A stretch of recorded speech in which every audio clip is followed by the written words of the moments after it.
zone signed up to come here, or at least when you walked in, that we'll be talking about AI tonight. But not just AI in general. It will be specifically geared toward the topic of AI's intersection with creativity. And what does that look like? So my hope for all of us is that we really start to think about that tonight. We dive into some questions maybe that you had walking in the door. Maybe you'll have some new questions as you walk out the door. And hopefully a little bit of answers as well.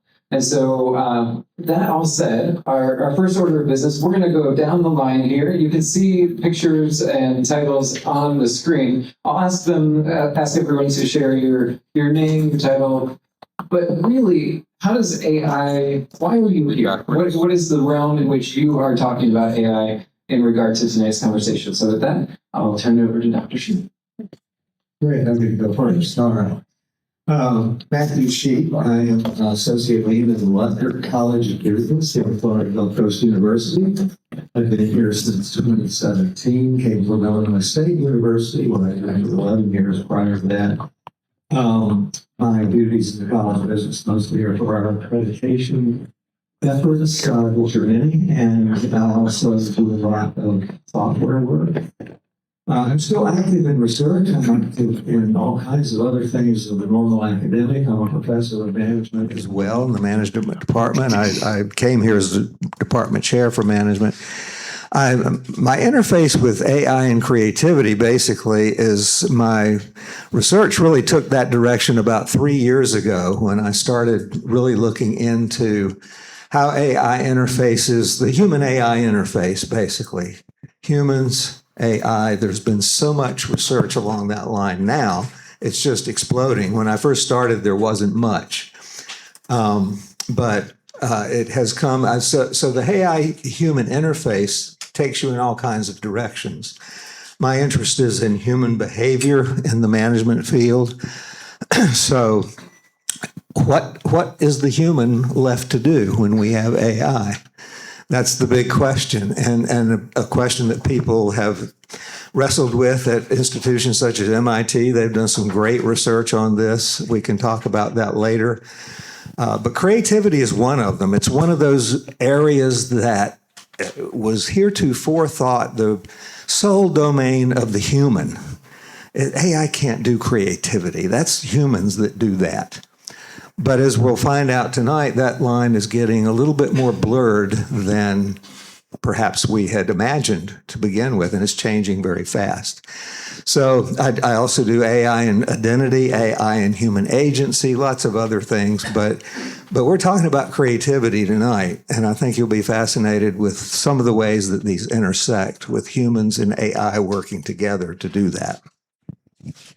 Okay, well, it's exciting to be here today. My name is Dr. Chrissann Ruehle, and I'm an assistant professor of management and AI.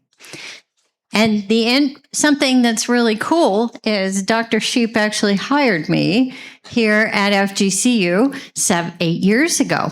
So it's exciting to be sharing the stage with Dr. Sheep.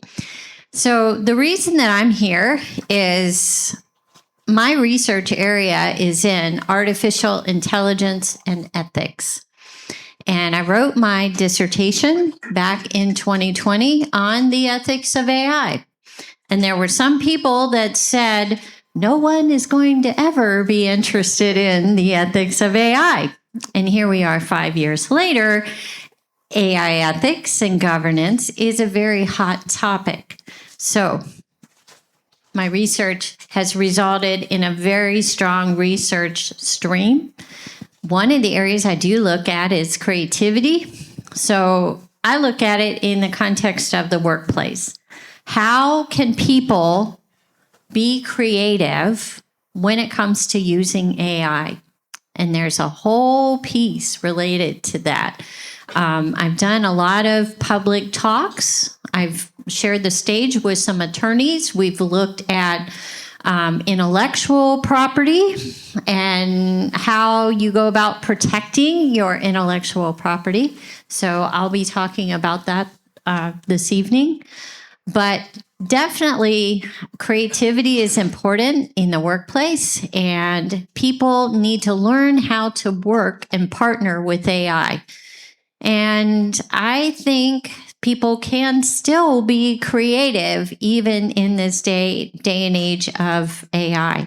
As a matter of fact, I was telling them earlier, I have a colleague that every time he walks by my office, he always stops and shares something new about artificial intelligence. And last week, he stopped by my office and he shared there is a Spotify channel that is dedicated to AI generated music. And I said, is that a particular genre? And he pulled up a piece that was country western. Then right after that, he played another piece for me that was jazz. And I said, wow, country western and jazz. Are there any others? And he said, yes, there's a whole channel full of them. So stay tuned. It's an exciting area to be in. Good evening. My name is Reid Lennertz. I'm an instructor in the Daviler and Kawanui School of Entrepreneurship. I've been at FGCU for 25 years. So if you're doing the math, I got here when I was 10. I teach in the area of entrepreneurship. In fact, I have been teaching a class called Entrepreneurship and Creativity for the last decade, and this year I'll be teaching my 60th section of that class. And up until last year, I felt that creativity was strictly the domain of the human. And after spending some time with some of my colleagues that are really at the forefront of AI, Mark Bohl in the School of Entrepreneurship, and I attended the Dendritic Institute and the boot camp, I realized that there is a role that AI can play in the creative process, particularly in the entrepreneurial field. I don't think that they are mutually exclusive. I'm not a technology early adopter, so I'm still learning about AI. My family gave me an Apple Watch for Christmas. I use it to tell time. To give you an indication of where I am with those kinds of things, but I'm trying to keep up with AI as fast as I can. It seems to be going faster than I can keep up with it. But I'll be sharing some of the experiences I've had with students in my class and their experiences with using AI in entrepreneurial realm. Thank you. Do I need to press something? No, you can hear me, right? Okay. Hi, everyone. I'm Dr. Carolyn Culbertson. I've been at FGCU for 12 years, and I'm a philosopher by training. Let's see. So a lot of my research in philosophy focuses on the nature of understanding, human understanding. And this is a perennial question in the discipline of philosophy. What does it really mean to understand? And going all the way back to ancient Greece, Socrates emphasized that having knowledge or understanding was something different than just getting the answer right. So as a philosopher, I have a kind of natural interest in distinguishing between human understanding and the kinds of content that can be generated by AI. One of my other areas in philosophy is I'm also someone who does research in philosophy of language. So I've been writing on natural language processing programs for a while, before we started calling them AI, because natural language processing programs have been in existence for some time. We just started calling them AI a few years ago.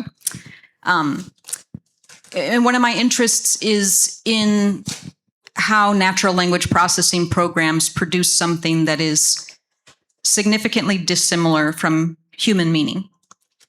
The other thing I want to say about this is in philosophy, we're thinking a lot about what are these kind of core values that we need to protect for human civilization?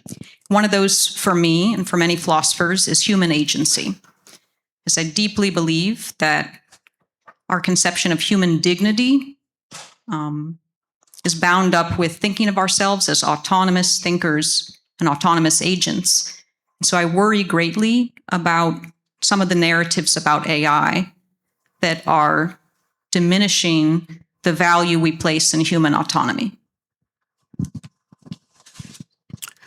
Good evening, everyone. My name is Krzysztof Biernacki. I serve as the director of the Bauer School of Music and the Arts. And our program consists of music, art, theater, and as of next academic year, the Bauer School of Music and the Arts will also assimilate the digital media design program. The AI disruption or evolution, however you want to call it, has a direct impact on creative disciplines. As you know, AI platforms compose music, they generate visual works of art, they have a huge impact on the film industry.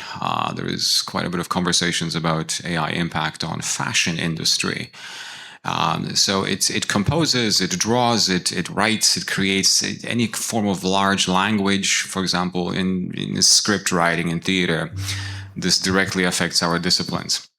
By nature, we are traditionalists. I'm a classically trained singer. I'm an opera singer, concert singer, art song interpreter. I specialize in a one-to-one interpretation of classical canonic music. So my area of expertise lies in everything but artificial intelligence. What I do will not be replaced by artificial intelligence for some time, although I see signs of serious concern already, because I started uploading my own singing into Suno, and all of a sudden I start creating new music with my own sound of my own voice. So this is an alarming discovery for me. So plus, of course, in our disciplines in music, art, theater, digital media design, we are at the forefront of that revolution and disruption. So I look forward to this dialogue. I am not an AI expert. I use it to a certain degree, but I'm just essentially tinkering with it just to see where it's going to take me and look what this can do in the style of this and isn't this cool kind of thing. But I am of strong conviction that we simply cannot ignore this. We have to promulgate or perish. And this is perhaps an opposing view to everyone else on the panel, but I think the genie is out of the bottle. Seeing what's happening and how quickly it's happening, I think it is our responsibility to embrace this change. Just buckle up for the ride and just go along with it, because it's not going to stop now. I don't see it stopping. Perhaps I'm wrong, but we will see. You know, I run some research on this, not research. I just made some quick discoveries on this earlier today, and there are 30,000 AI companies today, 30,000. And the assumption is that there's about 220 companies working with AI right now. And mention of the Spotify playlist that Chrissann has just mentioned. Strad magazine is a well-known publication for classical string players, violinists, cellists, violas, double bass players. Is intended specifically for string players of traditional canonic European classical music. It listed some interesting statistics. Exactly 12 months ago, so in January of 2025, streaming platforms worldwide reported about 10% of its content to be AI generated only. 10% of any music on streaming platforms was 10% AI generated. 6 months later, it was 30%. So that was 6 months ago. I don't have the statistics for January 2026, but I would probably think it's anywhere between 40 and 50% of its content uploaded to streaming platforms is AI generated. What Suno can do today is alarming. Musicians have a very famous saying, there are two types of music. There's good music and there's bad music, right? Various types of music. When you see what's happening on Suno today, most of the music that you hear on Suno is relatively good music. Okay, already. It was terrible music a year ago. Right now, it's relatively good music. So it's the speed and scale of things is alarming. So, and that's why I'm here. I'm here to learn from the rest of our panelists and see where this takes us. It's definitely a timely and interesting discussion. I think that's a great kind of thread to build on here for a minute. And for the audience, I have a list of questions that we may or may not get through all, depending on where the conversation goes. And then at about 20 minutes left in the program, we'll open it for audience questions. So we'll have time for that. So be thinking of questions that you may have as well. But let's talk about, and some of you mentioned this, what is AI, how is AI currently reshaping or influencing or impacting your respective areas, whether that is creating in the arts and everything from drama and music and the arts to writing to business to how do we currently, like what's currently happening with AI and your respective areas? Dr. Biernacki, you kind of mentioned some of that. If you want to build on that any more, and then we can bounce around as people feel led. The major changes happen in the field of music. Design, that's where it gets really alarming because, for example, graphic design is really at the forefront of that change. So we'll have to have some serious discussions with our digital media design colleagues about how do we incorporate this into our teaching. In writing, if you were a script writer today, well, it may not be fantastic yet, but a few years from now, it may potentially be pretty darn good. So the change is happening in all of those areas, in all of these facets. As I mentioned, in video game design, right? Discussions are going on about potentially creating never-ending video games, right? And this is something our digital media design program is also doing. They're focusing a lot of video game design, film design. This is at the forefront of that disruption, right? We're also discussing potentially a never-ending series. If you like, what is it? Game of Thrones. If it ended at the end of a specific season, well, AI can continue to generate additional seasons of Game of Thrones for you.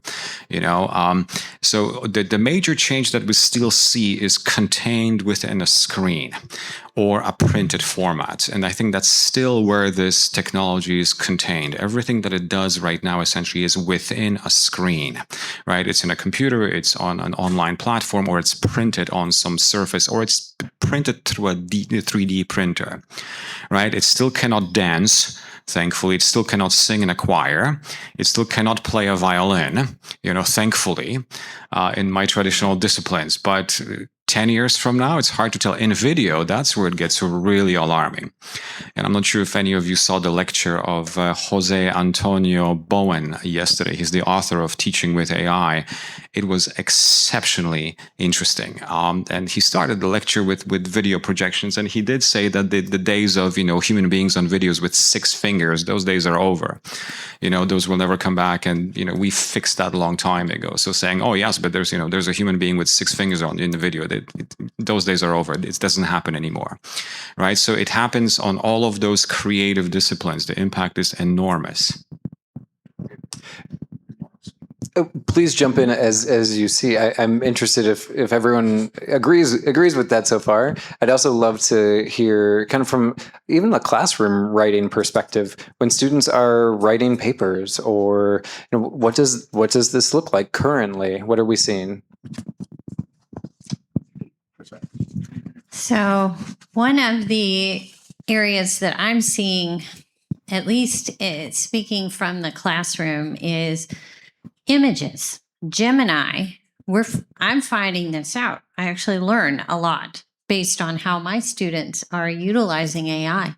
Gemini is doing an amazing job with images.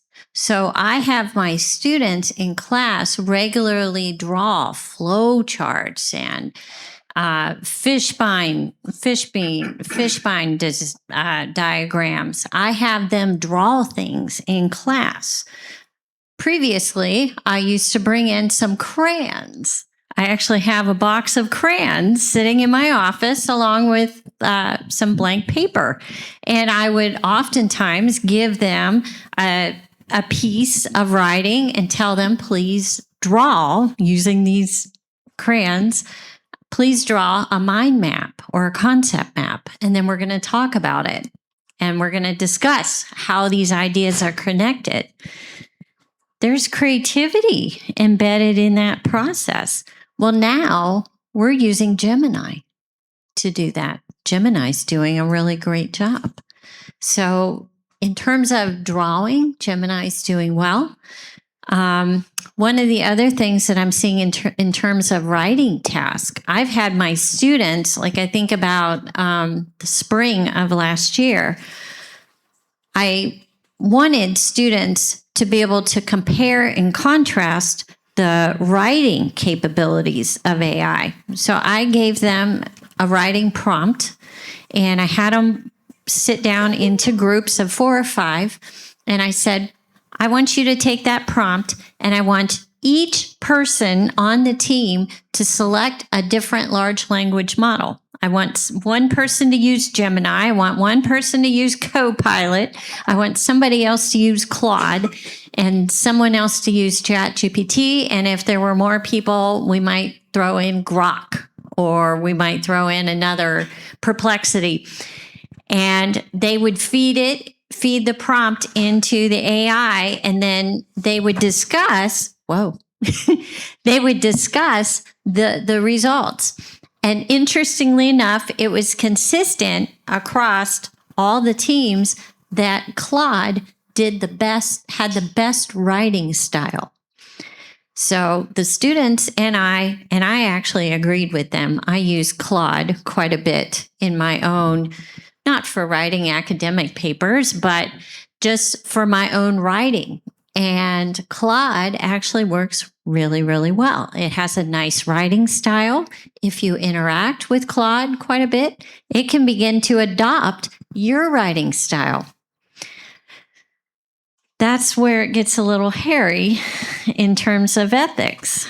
Let's say that I'm training Claude, like let's say I take 2 years of emails and I upload those emails into Claude, and then I tell it, please read and interpret these emails and use this to develop a communication style.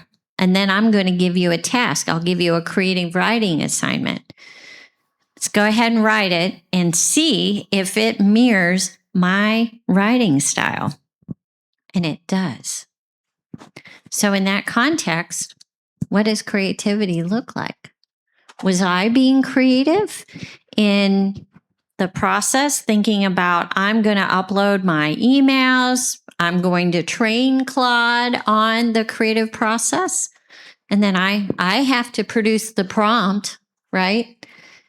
And prompting is not usually a one and done type of scenario. I craft the prompt, it provides an output, I look at the output, and there's usually a back and forth dialogue. Is that creativity?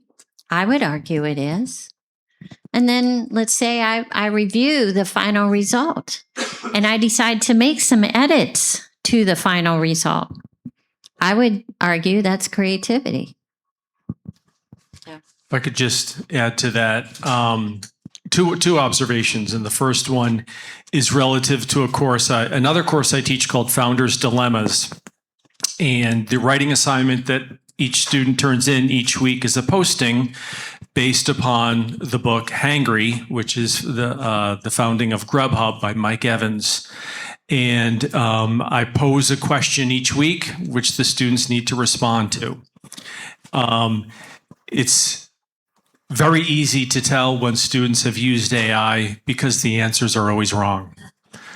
AI is not foolproof. I don't know whether the book Hangry has been adopted into the large language model of AI, but it's always wrong. And so I find that interesting, that they actually have to read the book and then compose and think critically about their answers. But if they use AI, I can always tell.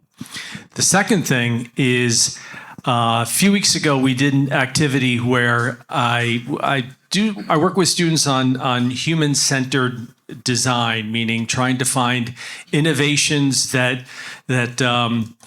tap into the empathy of the consumer, meaning seeing the world through their eyes. So I gave them some images of parents shopping with upset children. And I asked them to use AI and come up with some possible solutions that could help the parents navigate this difficult situation. They're in Publix trying to shop and the kids are throwing temper tantrums. Over 3 classes, almost all the students in their groups came up with a similar idea. And the one group that decided not to use AI came up with the most creative and unique idea. And I think it gets to this notion of the prompts that you use. And it's not, AI is a marvelous tool if used with some training to know what kind of prompts to put in, because otherwise the algorithm will generate very similar results for everyone. And I found that interesting that the group that didn't use AI tended to be the most unique one.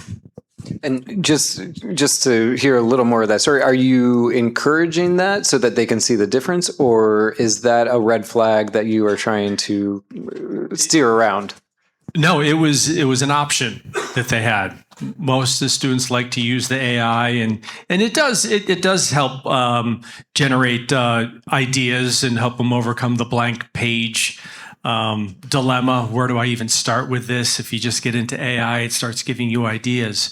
But if everyone's using the same inputs, you'll get very similar outputs. Just 2 quick thoughts on this from the philosophy perspective. So one, these developments are raising interest in conversation about human agency and the value of it, echoing my opening remarks. So we've talked about how AI can do this or that for us. The question that remains is, do we want it to? Should it? And do we like what civilization looks like if we go in that direction? And that's not inevitable. You will hear often this narrative, AI is inevitable, you have to embrace it, you're backwards if you don't embrace it. The choices that we make at institutions like this decade and the next decade are going to determine how many of our social customs, definitions, and institutions change to accommodate what these tech companies are doing. If we allow that, if we say, yeah, we like where this is going, 20 years from now, it will be inevitable. It's not inevitable right now. Because, again, I'm a philosopher, so I'm going to come at this from an ethics perspective. We aren't ethical agents if we don't have a choice about whether these things reflect our values. We have to be thinking about values. We can't say, let's innovate, let's roll out this technology, and then let's ask the ethical questions. We've been getting that backwards as a society for too long. Before the products are rolled out, we have to ask the ethical questions. Do we like where this is going? And the other thing I would say from a philosophy perspective is the fact that so many people are using this has raised some interesting epistemological questions about, what does it mean to be a responsible thinker? I think that's something that we're all thinking about. So some people might think about this as, okay, we see some ways it's being used and we think that's irresponsible. So if it can generate information for us, if it can generate content, what does it mean to still preserve your own cognitive agency such that the achievement can be creditable to you as an agent? So those are some interesting questions happening in my field.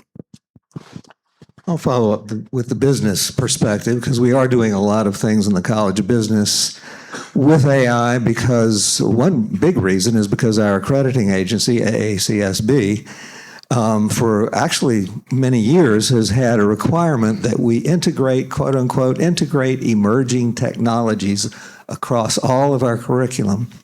And you might not think of business as the most creative of disciplines, but it just depends on what discipline you're talking about in business. Marketing is very creative, and marketing uses AI extensively to produce the marketing outcomes that a lot that you see right now in television and everywhere else. But in business, we're really trying to integrate it across the curriculum by showing students. We've even developed a course where every business discipline uses AI a little bit differently. They use it in finance quite differently than you would in marketing. You use it in management much differently than you would in accounting. And of course, our information systems, we have a department that is information systems, analytics, and supply chain, and they're heavily invested in AI. One thing I'd just like to kind of lay as a groundwork for all of this, and some of my research has been about this, talking about agency, is just how these human and AI agencies, and AI does have agency, and that means AI has influence, it has power, it has the ability to get things done, and so do humans. How do these interface and work together? So there has been a lot of research on what we call conjoined agencies of AI and humans. But more and more, and if you keep up with the daily changing AI news at all, you realize this is changing every day, and every day the new term is drop. Something else drops. New technology drops that's going to change everything. That's how you get YouTube views, I guess. But, I think underlying all that is a truth that we're really evolving quickly into an environment where AI, we're still thinking of AI as this nice little tool in our toolbox, just another one that we use, like Word, Excel, or whatever. Is not. That's not what it's going to be. It's not going to, certainly not what it's going to be by next year even, probably, because it's becoming increasingly agentic on its own. I don't know if you've heard about Moltbook yet. Moltbook is a social media network only for AI agents. Humans not allowed. They talk to each other. They've already come up with their own religion called Krzysztofianism. They've come up with even some discussions that talk about, because we talk about it a lot, and I guess they listen to us, should humans be extinct? Big question. But that's a topic that's been raised. But all I'm saying is we need to look at AI as a moving target. It's not a static tool at all. It's still a tool, but it's not something we can use and control completely. It's going from tool to teammate. It's going from co-pilot to co-worker. And we need to learn how to collaborate with it, because that's how business organizations are really going to be using AI in the very, very near future, if they are not already. Collaboration. It's going to be your teammate. And you're going to have the same problems with it that you have with human teammates, So have fun. I think it's interesting to think about this almost teaching others how to collaborate or how to work together with AI. It sounds like in the classroom, we've heard several examples so far of how you're encouraging, or at least allowing students to learn how to work together with AI to produce a product. And it sounds like maybe that is also the future of many fields, is not so much to say AI is or isn't doing this work, but how do we engage AI in the work that we are doing? Where does the line come in? Like, how do we, especially in some of, you've already said, as crazy as it may sound, dance seems like it should take a human to do that. But where is the line in each of your fields where it's no longer a collaboration, or how are you teaching students where that line is? And some of this also goes into policy. There's the kind of what we sometimes say is the small p policy. What you say as an instructor in your class that students can or can't do, but then also where's the big policy that it may dictate your field in some way, shape, or form around AI use and as you said, Dr. Sheep, partnership. So if I am now a professional, I've just graduated, I took your courses, I went through the College of Business, and now I've just graduated and I'm out in the marketing field working. Is my employer, it sounds like the answer is yes, but is my employer okay with me using AI to do my work for their company? And are we teaching that yet? Do we even know enough to teach that yet? Wow. That's a good. So I'll share with you an example in the digital marketing space. Several years ago, I worked with a company here in Fort Myers. I can say it because it's out there. Vector Digital. And Vector Digital, long story short, they got a new client. And this new client makes pizzas. And they have over 400 locations around the United States. And they run digital marketing and advertising campaigns, which are specific for each market. So they have this new client and they have 400 locations. Essentially, they're going to have to design 400 individual campaigns, advertising campaigns. So I was talking with them and they said, we were at a tipping point. One option was to hire 20 employees to be able to write all these ads and manage the account. The other option was to build an AI. And they said we actually had the people and the technology in-house to build our own AI. So they went off-site for about 3 months and they built their own artificial intelligence. Her name was Ada. And they decided to bring Ada back to the workplace. And I'm going to stand up and show you this because it was really cool. The strategic director was so proud of Ada. He had Ada ready to go and he pulled together all of his staff and he walked into the room and he said, I am so excited to tell you, we're going to introduce you to your new teammate. Her name's Ada. And they said, oh my gosh, it's really nice that we have a new teammate. Where is she? He walked out the room, picked up his laptop, walked back in, set the laptop down on the table and said, here's your new teammate.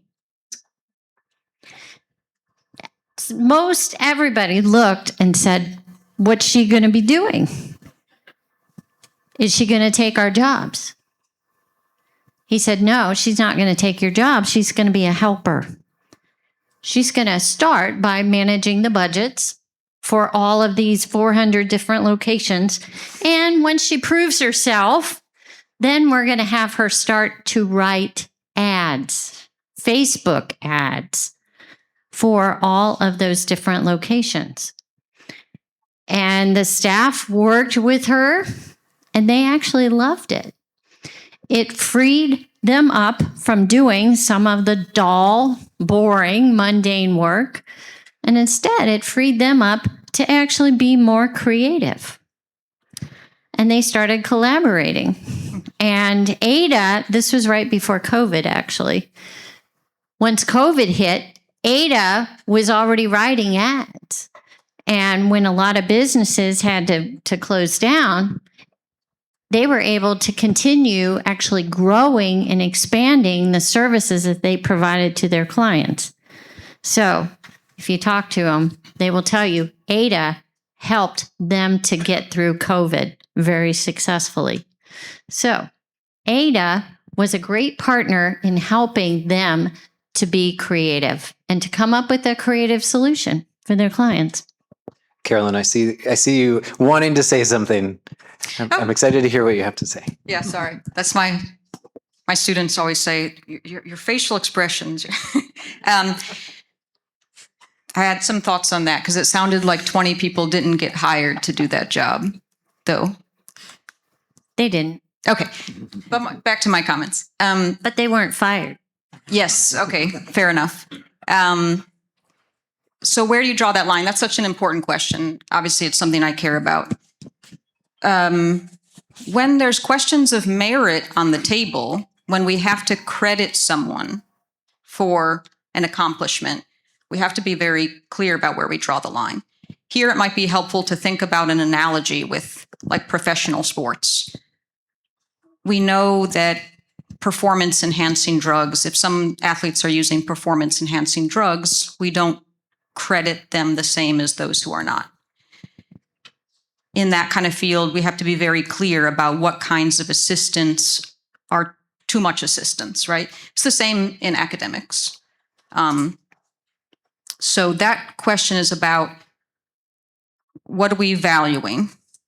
In educational speak, what are like the core student learning outcomes? Okay. If I'm asking a student to write an essay, for example, I want critical thinking, I want content synthesis, I want interpretation, and those are my core student learning outcomes. That can't be outsourced to a machine, or those learning outcomes aren't being achieved. Using a little grammar check, if my student learning outcome is not grammar, then that's okay. Using a calculator, if I'm not trying to teach them math, that's okay. But if you are, the term is cognitive offloading. That means part of your brain activity is being done by something external to the brain. If you're offloading something that is connected to the thing that we want to assess in a merit context, that's where it gets problematic.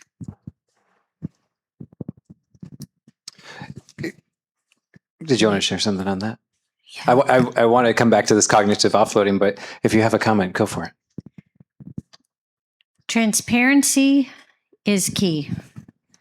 If AI, and this is something that I preach, I see a few students in the back that are nodding their heads. If AI is being used, it's important to be transparent about specifically how it was used. That way, credit goes where credit is due. But that transparency piece is really essential. It helps to build trust in the technology and trust in the user. So I don't know if you were going to head in this direction with the cognitive offloading, but from my observation working with students, when they use AI and when they don't use AI, when they come up with a creative idea, there's a different feeling.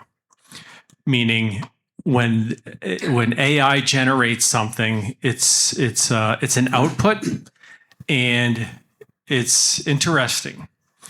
When students generate the idea through their own creative process, I mean, think about the words that we use for insight, like an epiphany, a revelation. They are so powerful, and the students have so much more ownership and pride when they personally generate an idea themselves through their own human functions, their own cognitive capabilities. And I'm not saying that AI can't support that, but I can see a visceral difference than when a student figures something out on their own than when they've had to use some artificial support. And I know in the School of Entrepreneurship, we also have some other AI courses that kind of teach creative entrepreneurship or social entrepreneurship and using AI through that. And I've worked with some students who they certainly find pride in their projects, but they are cognitive offloading of many of the steps to get to the end. But again, is that close to the line that we're drawing, especially if they're going into a field that is using it on the daily, as some fields are. And so, where is that cognitive offloading okay, and where is it not? I think one of the things that come to mind for me is it's an advance in technology, and we've had other advances in technology over the years. Even the use of the calculator. Students, how many students are taking math in a class in grade school and say, "Well, I have a calculator for this. I'll never need to know how to do this." And I've started to hear that from students in many different majors who say, "I won't really need to know how to do this because my field is using AI for this." And I'm curious your thoughts on that as to, is there where do we draw the line? And as far as what we dive deep into helping people understand versus, and I'll even say on a personal note, I manage a small but very mighty team of people who just in the last couple of years have started using AI for their work. And at first, as a manager, I thought, oh, I don't know how I feel about this. I hired you to do X job or type of work, and you're really just outsourcing it to AI. But what I've seen is their partnership with AI that we've mentioned earlier, and what it then frees them up. So they're offloading certain things, and then they're freed up to do other things. And we really are, as a team, then able to do quite a bit more. So I'm curious, again, kind of your thoughts on that line or your work in that regard. In my disciplines, it really comes down to the sense of ownership, right? And I come from very traditional classical performance-based disciplines, so it's a whole different story. But in general, if a student can no longer explain the process to me, then we start to have a problem. If a painting student cannot say why he made certain choices, what was the driving principle behind this piece, if they cannot explain every single decision they made along the way, this paragraph talks about this or that, or if they cannot elaborate on this for 15 minutes in front of an audience or in front of a class, can you clearly explain your project to me? Okay, if a student can do that convincingly, great. Whatever you did, in your spare time to do your research, that's fine. I mean, you've saved some time, right? But if the student can no longer explain this convincingly, the process, and in creative disciplines, it's all about the process. It's all about the fingers in the clay. It's all about the hands on the piano. It's all about the actual process of creating the sound with your body, right? If you can no longer do that, right, then we are doomed, right? And AI has taken over, right? But if they can have a strong sense of ownership with some assistance of AI, I could be convinced, well, save yourself some time. If you're going to save 3 hours doing research, especially analyzing a lot of data, right? If you ask, a AI platform to analyze a lot of data, like Jose Bowen last night was a great example. Find me every single female composer in every country on the planet between 1800 and 1950 that composed in this style. And they all have to be women. Every single composer on the planet in every country, right? Well, to do this with a human labor force would take years, and we would not discover everything, right? And he says, well, it's taken a few days to do this, but it came up with a very convincing research project, right? And supposedly the data is accurate. So if you can assist your work with some machine platform like this and really own the product, right? Then it's great. If you just sort of tell it to do something, then it's a whole different experience. When I present on this, I have a slide that just simply has the words on it. Who is AI for anyway? That's a fundamental question. Now, who is really the consumer of AI? And when it comes to creative outcomes, who gets to decide that it's a creative outcome? Humans do. If it's unless it's something like Moltbook, which I guess is going to be coming in more kinds of things like that as time goes on, which is all AI agents. It's really humans who decide, is this creative? Upon what basis do you think it's creative? If you can't explain that, like you say. Business outcomes, if AI is very good at generating the outcome of a business case, how do you know if that's the correct one? Somebody has to understand the output of AI and why it came up with that, or because we have to do something with it. It's humans that have to evaluate, have to enact it, have to act upon it. Yes, AI is getting more agentic. It can do more things for itself. It can even do things that we don't ask it to do and can't stop it from doing. But still, it's the human who has to evaluate it, who has to understand what it's doing, why it did that. If we lose that, then we really don't need people in organizations, and that's scary. That's why AI is not going to replace your job. It's somebody who knows how to use AI might replace your job. But it's because that person knows how to evaluate its output and understand what the output is. And that means human knowledge and human agency is still really the end game of this thing. And I'd like to add to that to say that we as human beings are intrinsically creative. By nature, human beings are creative. This is what separates us as species from a lot of other life forms on this planet, right? There's this famous analogy, 10,000 years ago, some primitive form of human being picked up some rocks and started banging rocks. Next thing we know, we have music, right? I mean, we are intrinsically creative. We are really good at banging rocks and smearing some color on the surface, right? And what we noticed lately is that through this abundance of technology and all these creative platforms, students tend to really do their work on their own. I mean, this is mine. I've created this. This is me dancing. This is me singing, or this is my pot that I've done in the ceramics class, without any assistance of AI. When our professor of choral activities, Dr. Trent Brown, does his concerts, in one of his speeches, he always says, well, guess what, ladies and gentlemen? What do you think? How much AI content has gone into producing this concert today? And he says 0.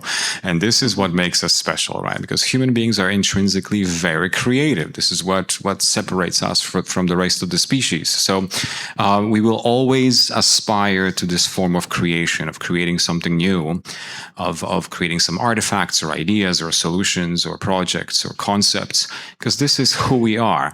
However, this AI disruption is affecting it. This is creating a lot of confusion right now. So I'm a very optimistic person about the future of all of this. Eventually, I think we'll harness the power of AI and continue to be extremely creative, but it will have to come down to ownership.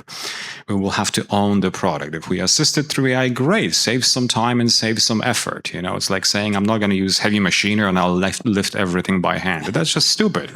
I'm not going to use a computer because I'll type everything on type. I'll write everything by hand. Well, that's just silly. That the world doesn't work that way anymore. And good luck getting that graded from your professor, right? So there's also that. And also what I would like to see is some sort of guidance. Some sort of better, censorship, some sort of better form of communication coming from these large companies about where are we going with this? What are we going to call this? Are we going to copyright this? Will there be some guidance coming to us? I mean, is there, the copyright law and all this? Who owns this product, right? If I paint a picture, who owns this? Is this my picture? Or is this something else? It's a whole other can of worms. So just to clarify, are you saying that not using AI right now in partnership with whatever field we're in will be looked back at as what you're saying, cutting everything with a handsaw instead of a power saw, or, kind of like, why would we do that? Why would we work in this field without AI? Well, exactly. I think there will be a shift to a very strong human input with assistance of digital technology, right? I think, frankly speaking, I don't know. We don't know, right? All we've got is here and now. It's really hard to tell how this will evolve. It's taking some very interesting turns, and it's definitely affecting our work. But I think there will be a shift of going back to human-produced work, intrinsically human creativity, and things made the way we've made them over thousands of years. Can I just make a quick connection? So I think the only way we would get to that kind of future that Krzysztof mentions is to go back to what my colleague Chrissann said about transparency. And we don't have it right now, right? So when you kind of generate something with AI, it's sourced from data sets that come from sources that remain anonymous. People are generally not saying, here's how the large language model worked to produce this from the data sets. Instead, most consumers experience it as it's magic. It came out of nowhere. Or even worse, they are encouraged to credit it to themselves and to just ignore the kind of origin of a lot of that content. But I think if we can get the transparency piece that Chrissann said, I don't know if it's possible because, well, it'll be hard, but then, that's so essential, because then we would be able to see, okay, well, that's creative because we can see the human input here, And then we can also see where there wasn't human input. One of our community guests here this evening, we were talking before the program started, and she said, and I completely agree, I don't even enjoy opening social media and looking at Instagram or anything anymore because it feels like everything is fake. It feels like every amazing video I see is AI, and it doesn't bring me the same enjoyment. Exactly. And that's not helping a culture of creativity right now. That's where we're at. And that's due to lack of transparency. Several times we've touched on ownership. What does ownership look like in your fields for AI generated work? Who owns it? Who should own it? And what might that look like moving forward? This is just my opinion on this. But I'll say, if you've created, you own it. If you've created this with assistance of AI, fine, but you've still created it. You're responsible for its content. You are responsible for the implication that this carries. If your content, if your product creates causes a revolution, that's on you. And it sort of is happening in some places, right? So if you've created it, you own it, right? Transparency again, how much of AI content was used in this, right? I think the concept of transparency, disclosure is hugely important. There's this great gallery in Amsterdam. It's called Backdoor Gallery. Is it called? Let me check in my notes here. Is it called Backdoor Gallery? It's called Dead End Gallery in Amsterdam, and it's a new gallery that was created just for AI generated content. And I really encourage you to look at it because it is extraordinary and it's very interesting. And the content is amazing and it's just generated by AI. However, once you go on the website, it says this gallery is just for artists that create purely with the powers of AI. They still own it, they're still responsible for it, but it's just machine generated. And the content is amazing. But when you go into that gallery, you know this is AI content. That's it. Many recording studios these days will say, if you're going to use any AI, I don't want your business. I mean, we cannot have business. I will not sign a contract with you. I will not produce your record because this is going to be AI generated, right? Again, back in the creative disciplines, in the human endeavor disciplines, it's okay, go there and sing or go there and play behind the screen, right? We don't even know if you want to be, male or female, you're behind the screen, go there and sing. Purely human creation, right? However, it's changing also. So transparency, disclosure, sense of ownership for what you create, right? I think it's perfectly fine to say, okay, I created this piece of music or this art, and I've used a lot of AI to create it, or I've used half of it, or maybe there should be, okay, I did this with AI, the coloring was done with AI, etching was done with AI, but the idea was mine, the inspiration behind the idea was mine, and I've created all of those prompts, and there is a lot of creativity that goes into creating all of those prompts, because if you have to tell that machine exactly what to do and how to do it. Okay, I want to add one thing, because I think transparency, if we're going to achieve transparency there, we would have to credit all of the creators whose data was scraped to form the AI. As an author, I've had my data scraped and then turned into a commodity which I didn't consent to or profit from. But is that even possible? Can you have it tell you where it learned the content? I don't think it's possible these days, is it? Well, I know because I have been contacted by companies that said, we used your article to create this other content. So there's the question of who owns it, and that's part of it. Let me use an analogy. So the way this works is, imagine I took little bits of the DNA of everyone in this room, and I cloned a person up here, and that person is not just like you, but I assembled them from little bits of your DNA. And I said, you don't have any right to this person because I didn't plagiarize it. There's something a little uncanny about that. And so there's the question of ownership, but I think logically prior to that is the question of consent. I'll just say, at the risk of oversimplifying this, in the entrepreneurial world, the idea is just the beginning. the entrepreneurship and creativity course occurs at the very beginning of their curriculum. It's all in the execution. And that's where a lot of the hard work is building the business. And I know AI can do a lot of the things that, billing and marketing and all those, and AI can certainly help in a lot of those areas. But if you ask any entrepreneur, they would say at the end of the day, someone has to sell something. Someone has to execute on this idea. And I think that's the owner, is the person that's doing all the work. Dr. Biernacki, I like your answer of, let's give credit to the person who maybe was in partnership with AI. If we take it another layer deeper, maybe to Chrissann's example of AI that then created, at what point do we lose ownership from that initial person? So in that company's example, someone at the company, or it sounds like some individuals at the company, created an AI entity, if we can say that. Yep. And then that entity created things, ideas, campaigns, ads. Where does the ownership end? Because certainly that initial person didn't create the campaign. Yeah. Very good question, and a very difficult question. Not to oversimplify it, but to me still, in general terms, if your fingerprints are on it, you own it. Okay, you've created this, right? Now give credit to AI for how much you've used it. And if you've used other people's work, that's fine. Just state it. Why not having, a whole list of credits at the end of a product, like it is at the movies, and they run for 7 minutes.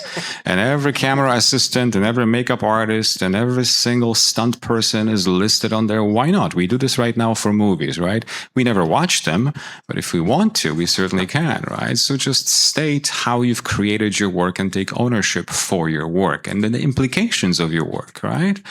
Well, if it's a work of art which is causing some form of emotion, or it makes people feel a certain way, be prepared for it, right? Analyze it, own your content, right? Be true to thyself. I think that's extremely important in today's era. And here's the temptation. I'm not meaning this to be an argument against transparency. I'm fully in favor of transparency. But the temptation of people not to be transparent, something someone said about AI-generated music, I read the other day, said, I could never enjoy anything that was written by artificial intelligence. I have to know it was written by a human. So if you generate something that's really good with artificial intelligence, you'd be tempted to say, well, maybe not to divulge that it was, and let's see how people react to it, not knowing what or who generated it. How would they react differently? So but it's the quality of content is changing, and that's what's so alarming about it. I was on Suno this afternoon preparing for this lecture, and I clicked on one of their sort of Latin salsa-ish tracks. It was perfectly enjoyable music. It was actually much better than elevator music or, your dentist's office music. It was significantly better, right? And it's happening right now, and it takes very little effort to do this.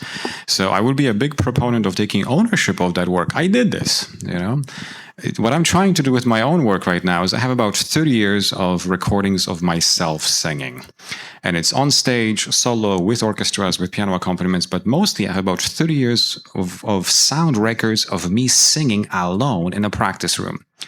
And I make some really great sounds and really horrible sounds, and all very important because that's part of the creative process, right? So I want to take 30 years of my singing, I want to feed it into Suno, right? And then I want to create entirely different songs and interpretations of existing music with my own sound, right? I think it's very interesting to be able to do that. And I think this would be a very interesting creative endeavor. It's still my sound, it's still my music. I'm just using the machine to do it for me, right? And there's some interesting sort of examples to follow on this. The country music artist Randy Travis, I'm sure many of you have known or enjoy his music. In 2013, 15 or whatever, sometime then, he lost his voice because he had a stroke. So he got a stroke and completely lost his voice. Well, guess what? A year ago, he released a solo album of completely new content with him singing on the recording. And it sounds exactly like Randy Travis. And he's just as country and as twangy as he always was. And he sounds exactly like him. So what his engineers did, they took his recordings of all of the sounds that he's made over 20, 30-year career. They fed it through AI, and they created completely new content just with AI. And he sounds just like him. Okay, it's very, very interesting. It also opens up a whole bunch of ethical questions, because all of a sudden you can make anybody sound like anyone else, right? So there is the issue of ethics here again. Again, to bring Jose Bowen from last night, he showed us maybe a 20-second clip of himself, which looked identical like him, but he spoke Chinese, right? And he says, that's not me, right? It just was just generated, right? So I am really curious, and I have no idea where it's going to take us, but may you live in interesting times. I love that I just had a life moment of sitting on a stage talking about Randy Travis with Dr. Biernacki. Yeah, exactly. Never thought that would happen. Yeah. Especially at FGCU, but at universities across the country, we work really hard and we talk with students about career-ready skills and what those skills are that employers are looking for. And we talk a lot about communication, we talk about teamwork, we talk about leadership. What are the skills that are most important for creative professionals to be taking into the workplace, knowing that AI is going to potentially be a coworker with them? What are these skills? Well, human skills are still the main one that everyone still points to. Well, actually, there are two. One is critical thinking. Another is emotional intelligence. Do we still need critical thinking?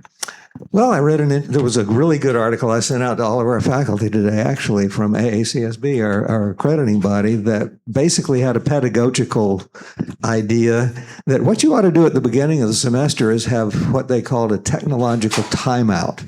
It's not saying you can't use AI. It said you can't use it for this particular exercise. For this particular exercise, you're going to have to engage in critical thinking on your own without any assistance from AI, so that you know how to do it as a human skill without the assistance of AI. Therefore, when you do use AI, you're not going to lose that skill. You're going to have it honed, you're going to have it developed. And I think that's what we have to do with a lot of human skills, is teach them as human skills, just like we always have. You need to be not only good at this, you actually need to be better at this than you were before, because it's really what you have left that adds value to this whole process and this collaboration that they need you to do. This is your value added.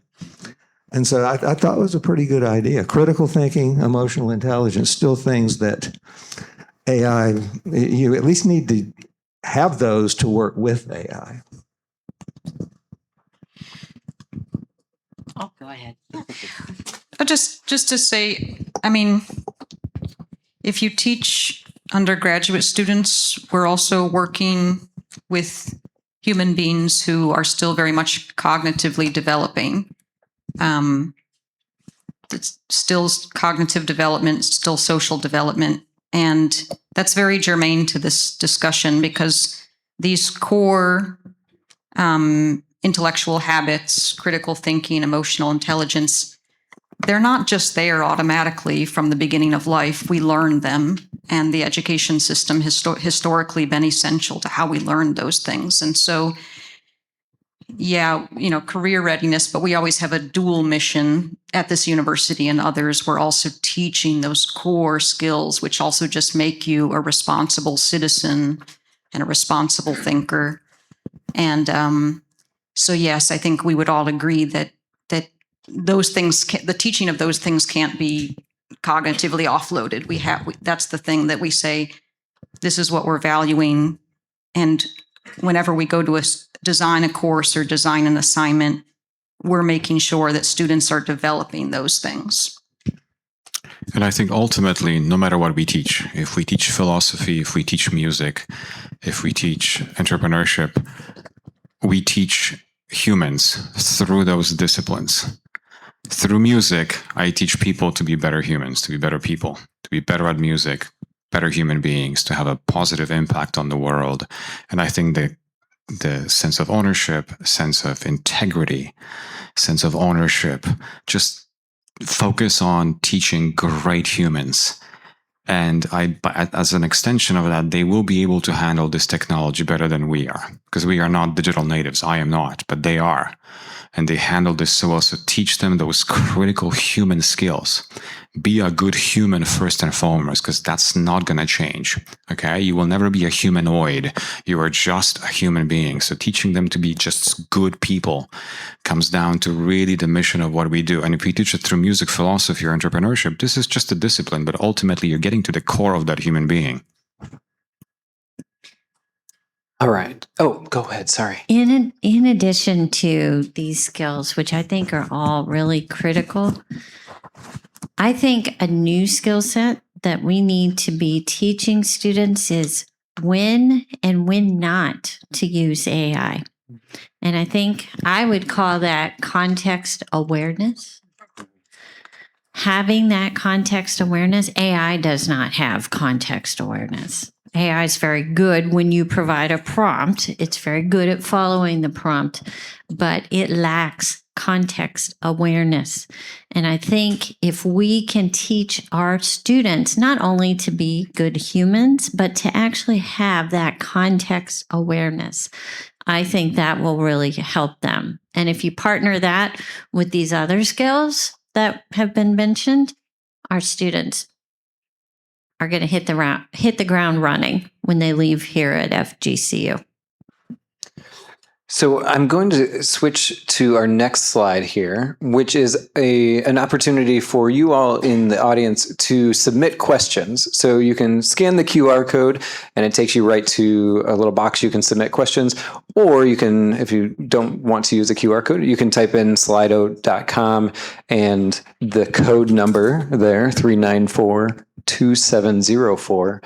And again, you'll see that box. So go ahead, and I have my laptop open so that I can see the questions, and I'll read those off as they come in. So feel free to take a minute and submit some questions here. And while you're doing that, I want to follow up with a question to you, Chrissann.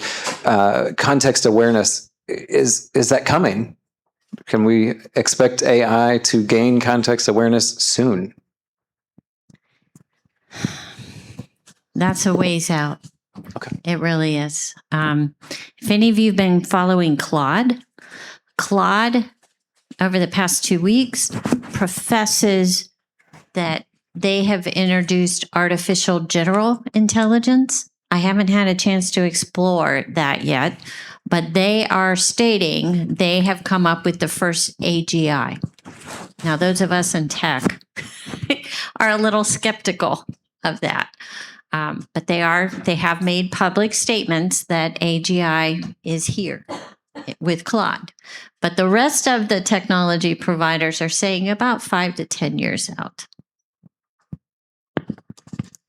And a follow-up on not having context awareness is that AI is still not very good because it isn't context aware enough, unless you tell it what it is, at adopting to novel, rapidly changing situations and contexts. So humans still have to do that. We're more adaptive. All right, our first question, what's the difference between a human brain and a computer? Well, I'll jump in at first because it actually connects to context awareness. So our brains are extended and embodied, right? It's kind of an illusion to think that our thinking comes just from the mass in our skulls.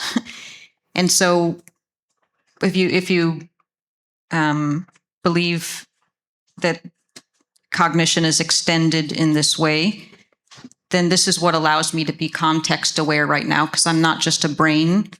I'm immersed in this highly specific social environment, which I'm taking into account in order to frame what I'm saying in a certain way, right? And this is why, like, the AI generated essays lacking that context awareness are always like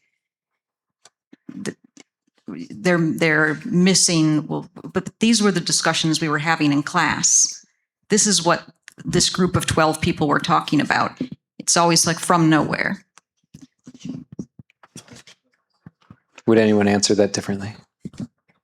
Okay. Our next question here.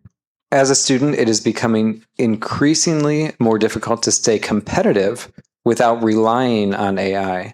Do you have any tips to navigate this?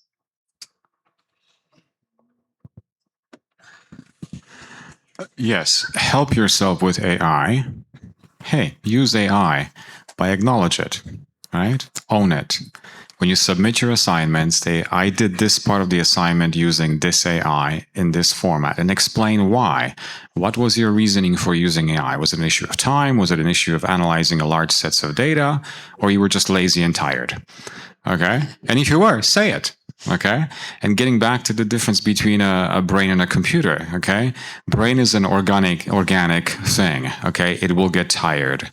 It will get sleepy. It needs nourishment. It needs sleep. Computer doesn't. As long as you power it and maybe you reboot it 3 times a week, you're fine. Okay, so I don't mean to oversimplify things, but I'm trying to make a point is a machine is a machine and a human being is not a machine. And this is where we are losing the battle because we are not machines, right? We have to sleep, we have to hydrate, we have to nourish, we have to rest, we have to think, we have needs, okay? Machines don't have needs, plug them in, okay? And that's it. So I hope I'm not oversimplifying it, but if you're using AI, I'm a big proponent of it. Use it, but take full ownership for what you create. So I'm going to approach this a little bit differently. I think AI has a real position in helping you to prepare for the big day, whether it's for an exam, whether it's for a presentation, whether it's for some creative endeavor. AI can help you as you are practicing and rehearsing. So, as an example, in our classes, in our management principles classes, we have started encouraging students to practice and rehearse their presentations with the AI PowerPoint coach in Microsoft. Prior to that, students would tend to wait until right before the presentation. They might rehearse a little bit, then they would come in and it wasn't always a polished presentation. So over the past year or so, many of us that teach management principles have been implementing the AI PowerPoint coach, and we model it for the students. And we are now requiring in that course, which all business students are required to take, they're now required to practice their presentation with the coach before they come and do it for us. And we are seeing a significant improvement in the quality of these presentations, which in many cases, they're presenting creative material, recommendations for companies, ways that companies can improve.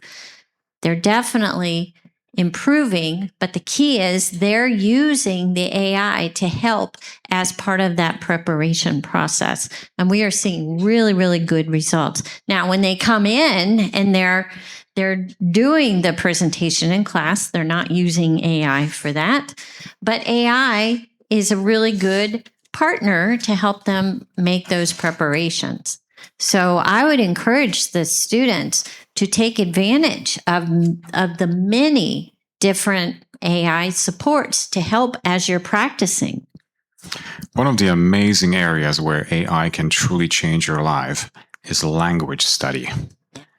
If you want to learn a foreign language, get yourself on one of those AI language learning platforms. It's extraordinary. and it speaks like a native, and it responds to your pronunciation and inflection, and it teaches you and it translates in real life. It really is amazing. If you've ever come across Rosetta Stone, you know, the ball is on the plane, the plane is on the ball. It was ridiculous, complete waste of time. So right now you are using these large language models to learn foreign languages. It's extraordinarily effective.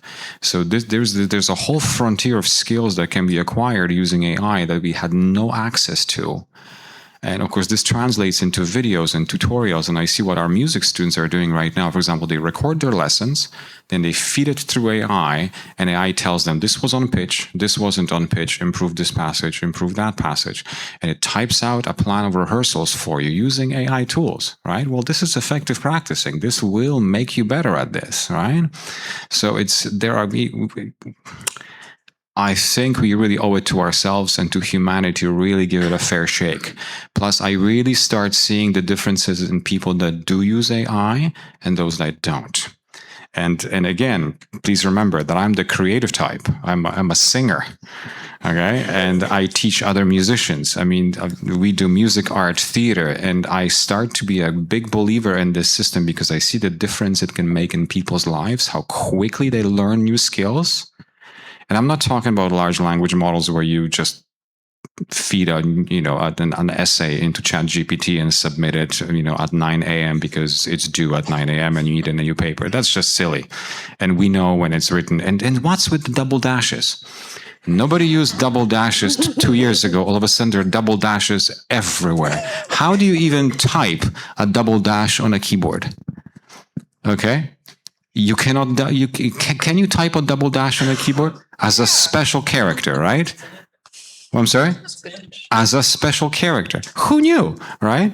It's like, and right now there are double dashes everywhere. That's a dead giveaway that's a ChatGPT content, right? I just look at this and like, come on, dude, try harder, right? But it's so besides that, okay, fine, that's just silliness. But there are just so many incredible skills that you can learn by using this technology. So I wouldn't throw away the baby with the bathwater because there's just a lot to be learned from this. So we have a popular question that several people would like to hear. In class, we discuss avoiding cannibalism when introducing new products in business. How can we prevent AI from cannibalizing humans? You got several versions of that question? People are allowed to like the question, so they've liked that question a lot. Is the question, are cannibals using AI? Just asking. From our business experts, do you have thoughts on, I'm guessing we're teaching students to avoid cannibalizing in the business world when introducing new products. How do we keep AI from cannibalizing? Yeah, most people, if they're going to be honest and transparent, would say, yeah, AI is going to take some jobs. It is. Entry-level jobs have already been written about. There have been studies on that and so forth. You see data in the news every day about some of that. But if you want to keep yourself from being cannibalized, you reskill, you upskill, you make sure you have the skills that humans need to ethically use AI, not to do the paper at 9 o'clock in the morning, but there are lots of ethical ways to use it and ways you can improve your work and your skills and get it done so much more efficiently. I use it all the time for using it to look up recent research. I don't let it write my papers for me. I don't use it in any way to do the content I'm producing, except to tell me about the most recent research in so-and-so in the last 3 years that's been done on such and such a topic. And it's amazing what it'll come up with, especially the specialized GPTs, the scholar GPTs and things like that. That's thoroughly ethical. I mean, it's so much. I could do a library search. It would take a lot longer, but and I'll do a library search after I get that information. Here's the articles. Now I just need to go look at them. And actually, I need to read them. I might have AI summarize a few of them that I don't want to read the whole thing. But that's what I consider to be lesser important. What's really necessary, I'm still going to do. But it can help me do so much that would save me time that I don't want to do and need to do, really. And so I think that's the way you can make yourself valuable. Use AI to your full benefit. Don't use it unethically. So I think this calls into question, or it prompts us to start thinking about the value that we provide to our employers.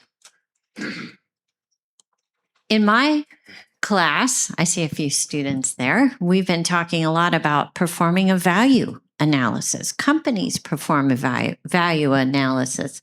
Why couldn't an individual perform a value analysis and sit down and list all the different projects, all the tasks they're working on, and identify which ones potentially could be allocated to AI, and which ones should I hold on to as a human? Which ones generate the most value for my job, and which ones should I continue to manage myself, and which ones can I delegate to AI? And keep in mind, when I delegate to AI, I'm still responsible for overseeing the work of the AI, reviewing the output, making sure that it's accurate. But from my perspective, I see that as a great way to boost the value that you're providing to your employer. So thinking about Dr. Sheep's example, part of his value is generating research. So he is looking for ways to involve AI in that process to increase the value that he is providing here for FGCU. But he's still providing the oversight.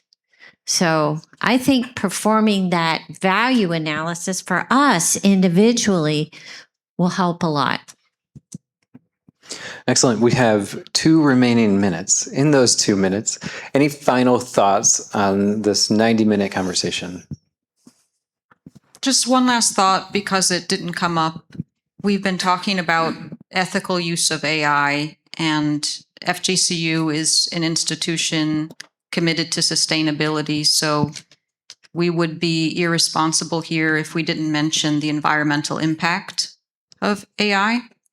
The OECD report lists that currently AI is the 11th larger AI data centers that hold the servers and the drives are currently the 11th largest user of electricity in the world, anticipated in a couple of years to be the 5th largest user. This is a good reason to say no to AI for AI's sake. If it can be done by a human being just as well, don't use it.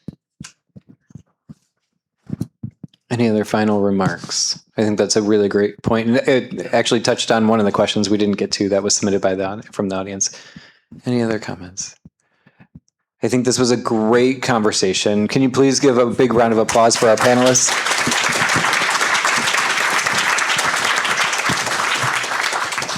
Hopefully you picked this up as you came in, but I do want to put a quick ad out for our next Office of Public Policy event on March 24th. We will be talking about social media, connected or consumed.